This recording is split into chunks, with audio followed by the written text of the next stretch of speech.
میں گھر کے قریب موجود کریانہ کی دکان پہ کچھ ضروری سامان خریدنے کے لیے گیا تو وہاں وہ بھی آیا ہوا تھا، اور حسب عادت اس نے اپنے منہ میں انگلی ڈالی اور تھوڑا سا لعاب نکال کے چہرے پہ موجود اس کالے نشان پر لگا لیا۔ میں بہت دنوں سے اس کی حرکت دیکھ رہا تھا۔ وہ ایک خوش لباس اور صاف ستھرا اچھی شخصیت والا انسان تھا، پھر نہ جانے کیوں وہ ایسی عجیب و غریب حرکت کرتا تھا۔ یہی جاننے کے لیے میں نے اس سے دعا سلام کی۔ اس نے بڑی خوش اخلاقی سے مجھ سے بات کی اور پہلی ہی سلام دعا میں اس کے متعلق کافی معلومات ہو گئیں، لیکن مجھے یہ پوچھنا اچھا نہیں لگا کہ آپ یہ کیا حرکت کرتے ہیں، لہٰذا میں نے اس رات اسے اپنی بیٹھک میں مدعو کر لیا۔ رات میں کھانے سے فارغ ہو کر ہم سب دوست جمع ہو کر بیٹھک لگاتے تھے اور اس طرح دن بھر کی تھکن اتارتے تھے۔ آج رات میں نے اپنے دوستوں کو اس شخص کے بارے میں تفصیل بتائی اور کہا کہ اگر آج وہ آ گیا تو میں اس سے ضرور معلوم کروں گا کہ کچھ دیر کہ وہ یہ حرکت کیوں کرتا ہے۔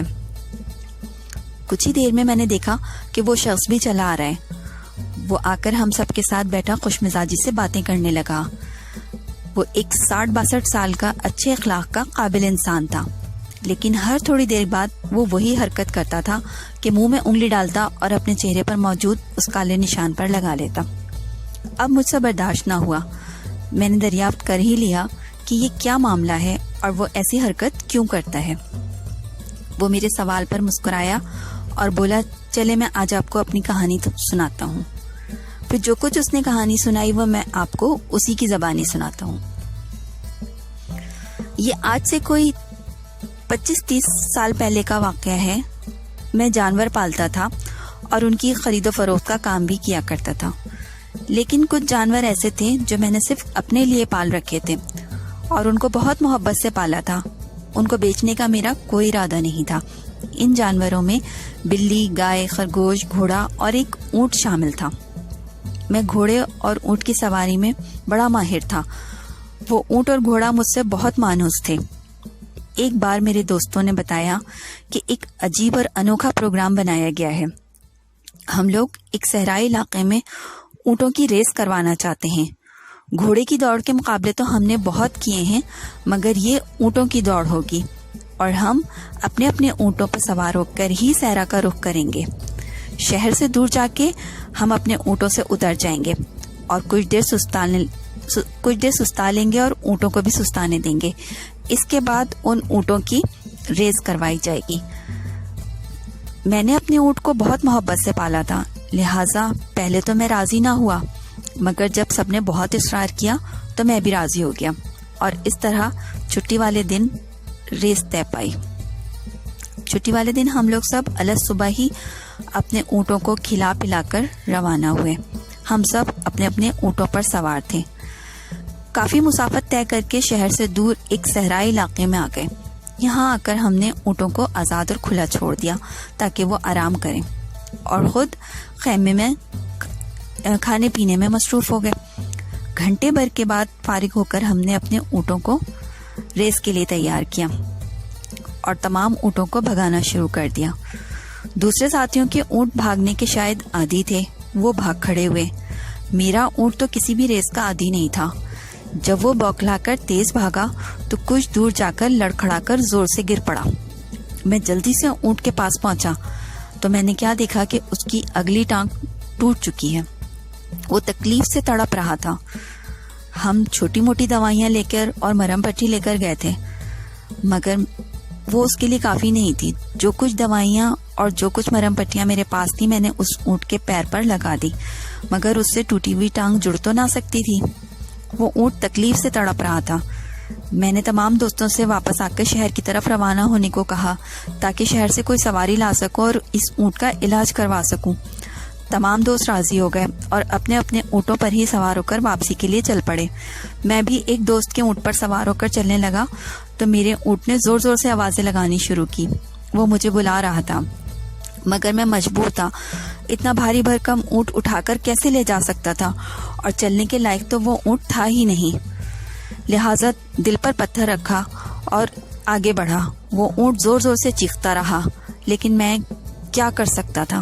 ہم سب شہر کی طرف روانہ ہو گئے۔ سواری نہ ہونے کے باعث ہمیں شہر پہنچنے میں خاصی رات ہو گئی۔ دوستوں نے کہا کہ اونٹ تو صحرائی جانور ہے، بنا کھائے پیے بھی صحرا میں رہ سکتا ہے، اب ہم صبح ہی نکل سکتے ہیں، تم صبح نکلنا، اس وقت تو کوئی ڈاکٹر بھی میسر نہیں ہوگا۔ مجھے اپنے اونٹ سے بڑی انسیت تھی، میں نے بڑی بے صبری سے صبح کا انتظار کرنا شروع کر دیا۔ صبح 10 بجے کے بعد مجھے ایک ڈاکٹر مل سکا۔ مجھے اپنے اونٹ کی بڑی فکر تھی، میں اس تک پہنچنے کے لیے بےتاب ہو رہا تھا۔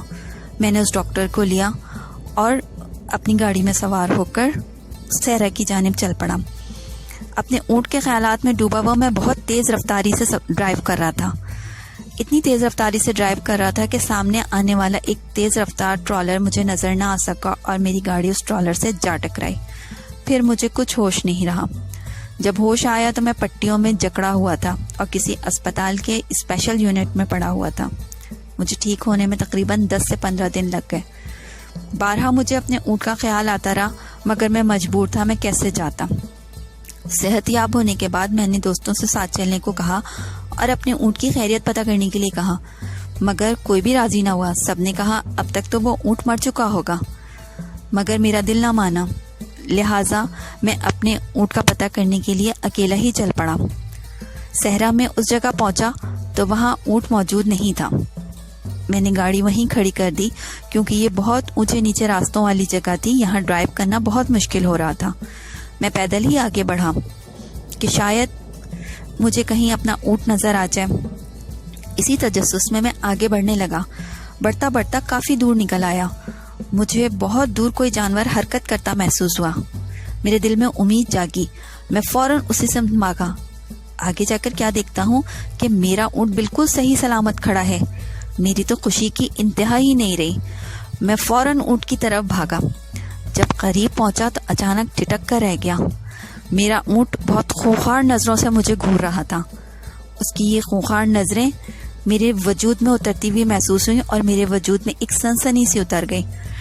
ڈر کے مارے میں تھوڑا پیچھے ہٹا اور اچانک خوف کے مارے بھاگنے لگا۔ اونٹ بھی میرے پیچھے بھاگنے لگا۔ خوف کے مارے میں یہ بھول گیا کہ میں اپنی گاڑی کی مخالف سمت میں بھاگ رہا ہوں۔ وہ اونٹ بدلے کی آگ میں جیسے جل رہا تھا اور مجھ سے انتقام لینا چاہتا تھا۔ میں اس کو اس ویرانے میں زخمی چھوڑ بھی تو گیا تھا۔ پوری ہمت جمع کر کے میں تیز بھاگتا جا رہا تھا اور مڑ مڑ کے پیچھے اونٹ کو دیکھتا جا رہا تھا۔ وہ اونٹ بھی میرے پیچھے بھاگتا چلا آ رہا تھا۔ اسی طرح پیچھے دیکھ کر بھاگنے میں مجھے آگے موجود ایک گڑھا نظر نہ آیا۔ وہ ایک گہرا گڑھا تھا اور میں اس گڑھے میں جا گرا۔ وہ اونٹ اس گڑھے کے اوپر آ بیٹھا اور اپنی گردن گڑھے کے اندر ڈال دی۔ میں خوف سے پیچھے ہٹا، مگر یہ دیکھ کر میرے رہے سہے اوسان بھی خطا ہو گئے کہ سامنے ایک اژدہا بیٹھا تھا۔ اوپر سے اونٹ اندر کی طرف اپنی گردن ڈالے بیٹھا تھا اور سامنے اژدہا بیٹھا تھا۔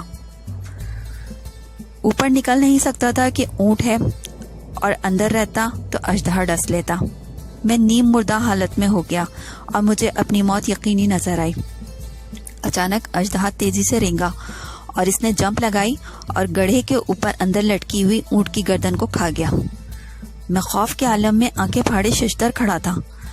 تب وہ اژدہا نیچے آیا، میرے گال پر ہلکی سی زبان سے ڈنک مارا جیسے کہ پیار کر رہا ہو، اور پھر گڑھے میں موجود ایک بڑے سے سوراخ کے اندر گھس گیا۔ میں کچھ دیر تو سمجھنے سے قاصر تھا کہ اچانک میری نظر اپنے پیروں پر پڑی۔ میرے اوپر کودنے کی وجہ سے ایک بچھو میرے قدموں کے نیچے آ کر کچل کر مر گیا تھا۔ تب مجھے معاملہ سمجھ آیا۔ بچھو ایک ایسا کیڑا ہے جو سانپ یا اژدہے کے سر پر بیٹھ کر مسلسل ڈنک مارتا رہتا ہے، یہاں تک کہ سانپ اور اژدہا مر جاتے ہیں۔ تو وہ اژدہا اس بچھو سے خوفزدہ تھا۔ میرے کودنے کی وجہ سے اس کی جان بچ گئی تھی، تو اس نے اونٹ کی گردن کھا کر میری جان بچا دی اور اظہار تشکر کے طور پر میرے گال پر یہ نشان چھوڑ گیا۔ آج اتنا زمانہ بیت چکا ہے، میں نے بہت علاج کروایا، مگر میں اس نشان کا صحیح علاج نہ دریافت کر سکا، نہ تلاش کر سکا۔